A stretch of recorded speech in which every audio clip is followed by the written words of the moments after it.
Assalamualaikum warahmatullahi wabarakatuh. Perkenalkan, saya Valenta Febarani dengan NIM 2181133450. Saya berasal dari program studi D4 Administrasi Perkantoran, Fakultas Ekonomi Universitas Negeri Yogyakarta. Pada kesempatan kali ini, saya akan memaparkan materi tentang gaya kepemimpinan guna memenuhi tugas mata kuliah kepemimpinan dari dosen pengampu Bapak Hanafi. Mengapa saya membahas gaya kepemimpinan? Karena pada saat ini produktivitas pegawai sangat berpengaruh terhadap keberhasilan suatu perusahaan. Dalam hal meningkatkan produktivitas perusahaan, pasti akan berupaya maksimal guna mencapai visi, misi, dan tujuan mereka. Nah, kepemimpinan yang kredibel itu sangat diperlukan oleh perusahaan atau organisasi demi tercapainya tujuan tersebut.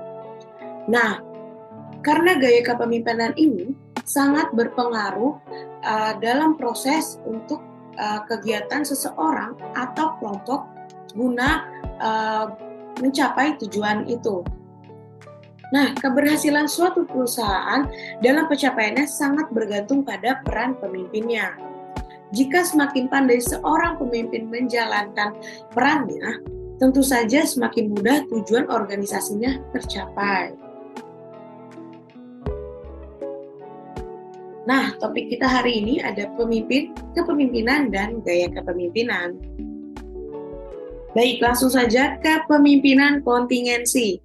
Menurut Robbins mengatakan bahwa teori kepemimpinan kontingensi merupakan pendekatan kepemimpinan yang mendorong pemimpin memahami perilaku yang dimilikinya.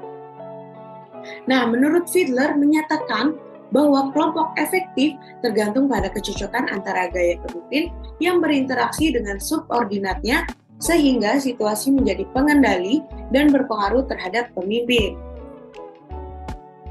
Nah, di sini Fiedler mengatakan bahwa keefektifan pemimpin itu menurut Fiedler itu ada 3, yaitu hubungan antara pemimpin dengan anggotanya. Nah, hubungan pemimpin dengan anggotanya ini dapat dilihat sampai sejauh mana seorang pemimpin ini dipercaya oleh bawahannya, begitupun sebaliknya, sehingga bawahannya dapat menjalankan tugas atau mematuhi perintah dari atasannya ini. Nah, yang kedua itu ada struktur tugas.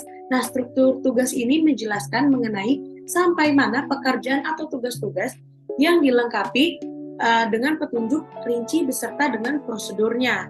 Nah, yang terakhir itu ada kekuatan posisi. Nah, kekuatan posisi ini dapat dilihat dari bagaimana seorang pemimpin menggunakan kekuatan atau otoritas dari posisinya untuk memberikan perintah atau hukuman atau penghargaan kepada anggota atau bawahannya.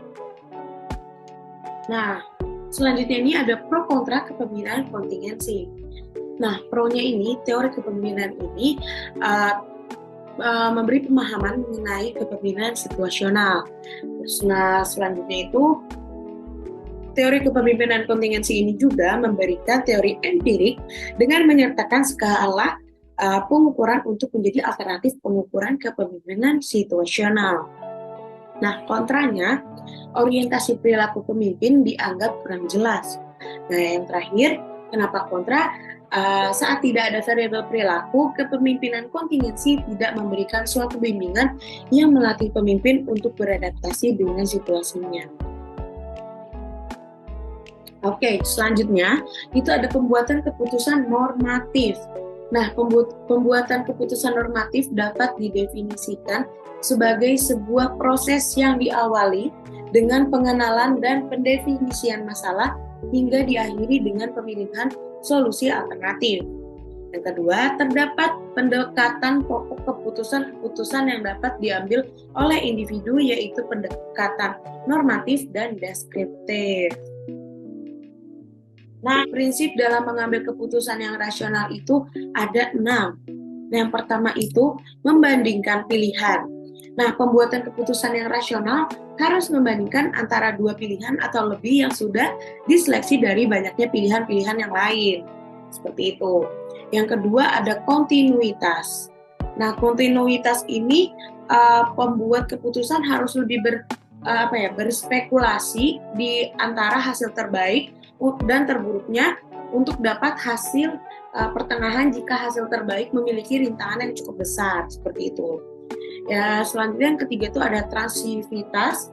Nah, transivitas ini apabila pembuat keputusan dihadapkan oleh tiga, misalnya pilihan A, B, dan C, di mana pilihan A ini lebih disukai, terus juga pilihan B ini lebih disukai daripada C. Maka pilihan A yang paling disukai dari kedua pilihan yang akan dibuat oleh pemutus ini sebagai keputusannya, seperti itu.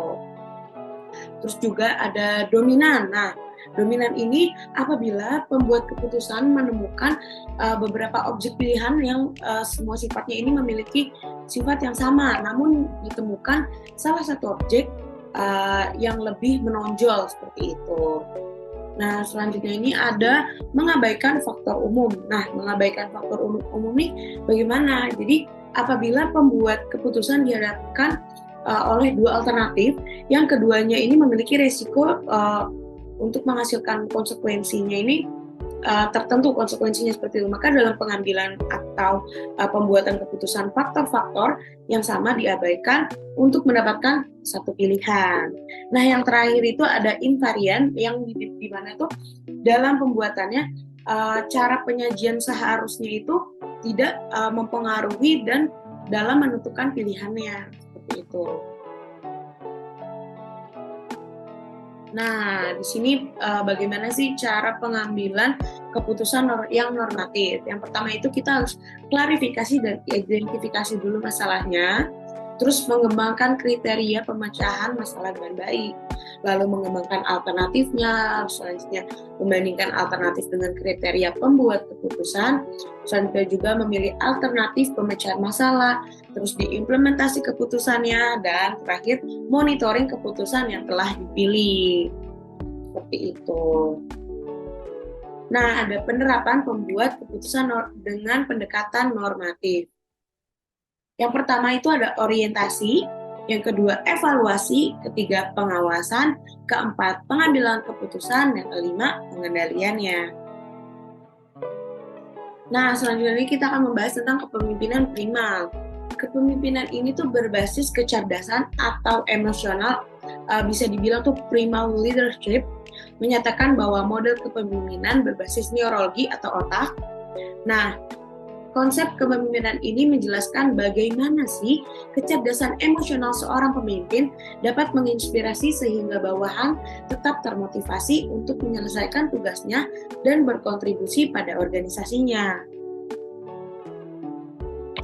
Kepemimpinan berbasis kecerdasan emosional ditandai dengan adanya kompetensi ganda dalam diri pemimpinnya.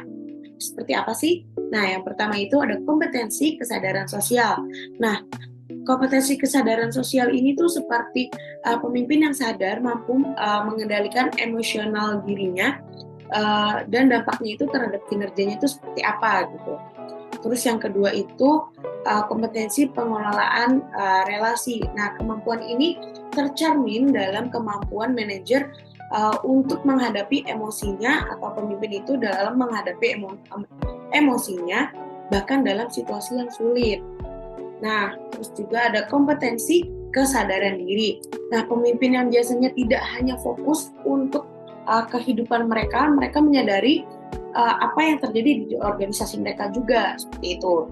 Terus juga yang keempat itu ada kompetensi pengelolaan diri. Nah, itu tuh pemimpin dalam kompetensi ini mampu memimpin dengan baik, seperti itu. Nah, selanjutnya ini kita sampai di kepemimpinan toksik. Lippmann Blumen dalam mengatakan bahwa kepemimpinan toksik adalah sebagai proses di mana seorang pemimpin melakukan perilaku dan sikap destruktif. Konsep kepemimpinan toksik ini merujuk pada pemimpin yang terlihat dalam perilaku menyimpang atau destruktifnya, serta merusak citra organisasi dan kepentingan organisasi. Pemimpin toksik ini memiliki ketidakmampuan pribadi, nilai-nilai yang egois, dan pintar menyembunyikan kebohongan. Wah, ini sangat toksik sekali ya. Nah, kepemimpinan toksik ini juga ada pro kontranya. Yang pro-nya ini meyakinkan mengapa seseorang bersedia mengikuti pemimpin yang toksik dan sebagian besar mereka yang tidak mengikutinya. Terus kontranya juga, langkah awal mengetahui kepemimpinan toksik adalah memahami kerusakan yang ditimbulkan oleh pemimpin toksik terhadap organisasi. Nah, langkah kedua adalah mengenali perilaku pemimpin toksik saat mengalaminya. Untuk menghindari kepemimpinan toksik, seseorang harus mampu mengenali indikator-indikator awal. Nah, itu dia materi kita pada hari ini sudah selesai. Saya mengucapkan terima kasih yang telah menyaksikan. Semoga dapat mengambil ilmu-ilmu dari materi apa yang sudah saya sampaikan. Mungkin kurangnya saya mohon maaf, atau saya ada berbelit-belit atau kata-kata yang salah atau perilaku yang salah, saya mohon maaf. Terima kasih sekali lagi yang sudah menyaksikan. Saya akhiri. Wassalamualaikum warahmatullahi wabarakatuh. Terima kasih.